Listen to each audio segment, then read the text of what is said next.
श्री हरि। ओम नमो भगवते वासुदेवाय। कार्तिक महात्म में कार्तिक महीने की 7वें दिन की कथा। नारद जी बोले, हे महाराज, कार्तिक का व्रत करने वाले पुरुषों को जो नियम है उनको संक्षेप से सुनो। सब प्रकार से भोग्य वस्तु जैसे मांस, शहद, राई और उन्मादक वस्तु, इन सबको भी कार्तिक व्रत करने वाला छोड़ दे।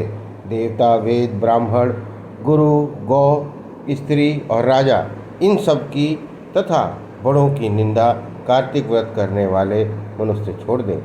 द्विदल अर्थात चना, मटर आदि, तिल का तेल, मालपुआ, पकवान, भाव से दूषित तथा सबसे दूषित, इन सबों को कार्तिक व्रत करने वाला त्याग दे।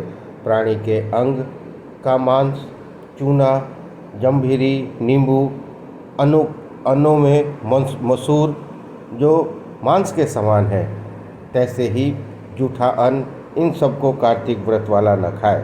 बकरी, गौ, भैंस के दूध से भिन्न दूध आदि, ब्राह्मण के बेचे हुए सब रस, भूमि में उत्पन्न नमक, इन सबको भी कार्तिक व्रती छोड़ दे, क्योंकि ये भी मांस के तुल्य है। तांबे के पात्र में रखा हुआ पंचगव्य और छोटी तलैया में भरा हुआ जल और अपने लिए सिद्ध किया हुआ अन्न मांस के समान कहा गया है। ब्रह्मचर्य में से रहना, भूमि पर सोना, पत्रावली में भोजन और चौथे पहर भोजन कार्तिक व्रती सदा करे। कार्तिक स्नान करने वाला नरक चतुर्दशी को तेल लगाए। अन्य दिनों में तेल लगाना त्याग दे। लौकी, बैगन, कोहड़ा, बृहति फल, कलिंदा और कैथ का फल, इनको कार्तिक व्रती न खाए। रजस्वला स्त्री को भी त्याग दे।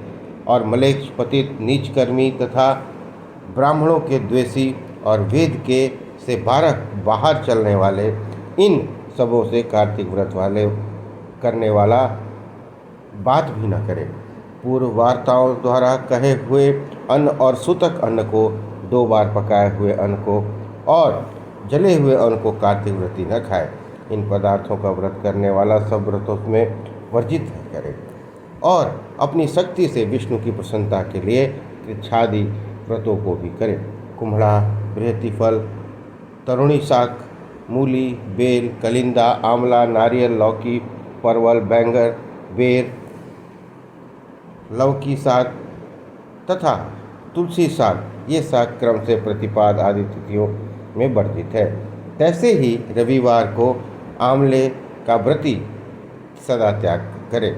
इन सब वस्तुओं के सिवा वस्तुओं को यदि व्रती त्यागे तो उन्हें ब्राह्मण को दान देकर भोग लगावे। व्रत करने वाला मनुष्य माघ में भी ऐसे ही नियम करे और प्रबोधनी एकादशी में कहे हुए हरि का जागरण करे। उपयुक्त विधि से अनुसार कार्तिक व्रत करने वाले मनुष्य को देखकर यमदूत ऐसे भाग जाते हैं जैसे सींग से पीड़ित हाथी भाग जाते हैं।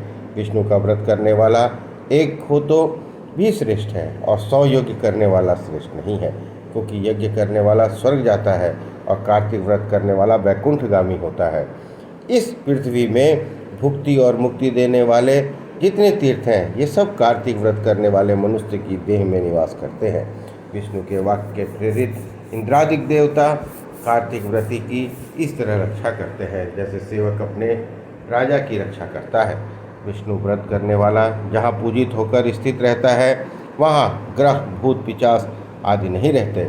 ऊपर कही हुई विधि के अनुसार कार्तिक व्रत करने वाले मनुष्य के पुण्य को चतुर्मुख ब्रह्मा भी कहने में समर्थ नहीं है।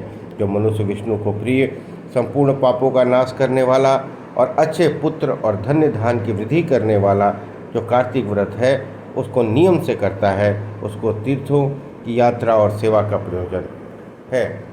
बोलिए विष्णु भगवान की जय।